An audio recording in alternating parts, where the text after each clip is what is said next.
Well, you know, as chairman of the Finance Committee, I've been very involved in dealing with all these good not-for-profits in the city that, you know, deal with social services. It's important that the Comptroller really kind of streamline the process. As was pointed out, I've gotten more calls during the budget process from groups asking me to intervene with the Comptroller's office because contracts are getting delayed, there's excessive paperwork. I would do everything I could to streamline the process and, of course, to do an ongoing review of the agencies, really, where really the audit functions on the agencies, but how are the agencies interacting with the groups and streamlining the process and making sure that basically the mission of all of us is accomplished, which is to deliver the services in the best way to the general public. Great. Followed by Councilmember Liu, Yassky, and then Katz. Well, thank you very much. I do believe at the core that all of these organizations that provide service to our communities are deeply committed to their objectives. I do believe also that many of the organizations are more efficient and effective at delivering their services, and some of the organizations do need some help and assistance and guidance.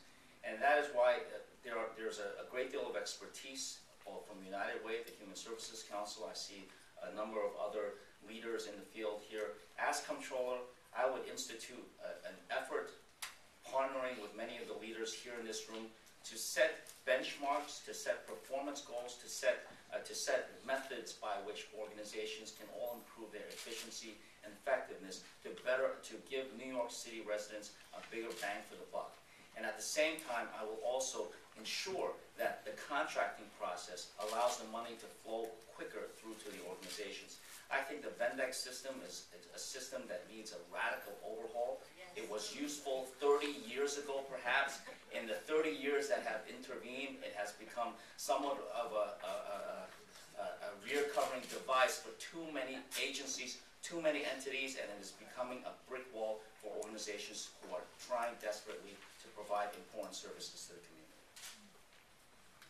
Okay, thank you. I would do a few things. First of all, we need to bring the nonprofit sector into the budget process even more deeply, and not just, of course, you and many of your colleagues are active as lobbying and standing on the steps of City Hall.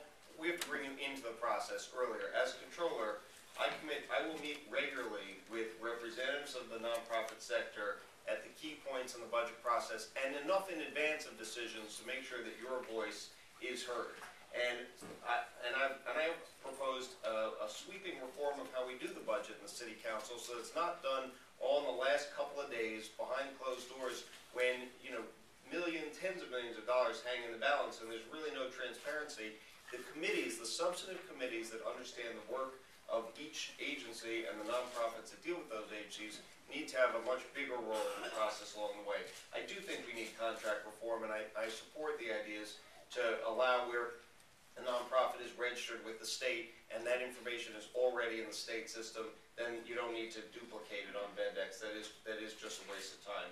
I support the idea of bringing more expertise so that the council process is not so opaque to people, and again, not so dependent on politics, but more dependent on substance.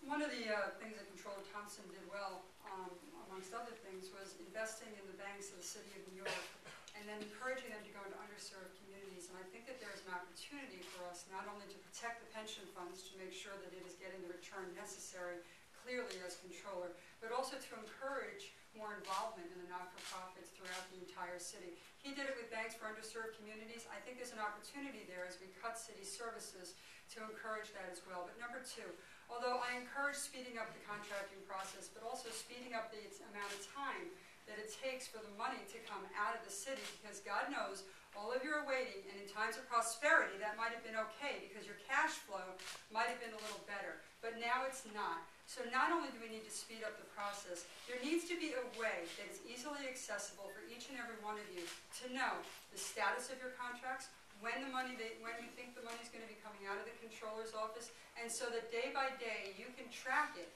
so that when you're dealing with your cash flow and your books, you're easily able to predict the future and easily able to predict the amount of services that you can give folks. But that is just one practical way that the Comptroller, I think, can ease lot of things that are out there that cause the flow of services to be harmed.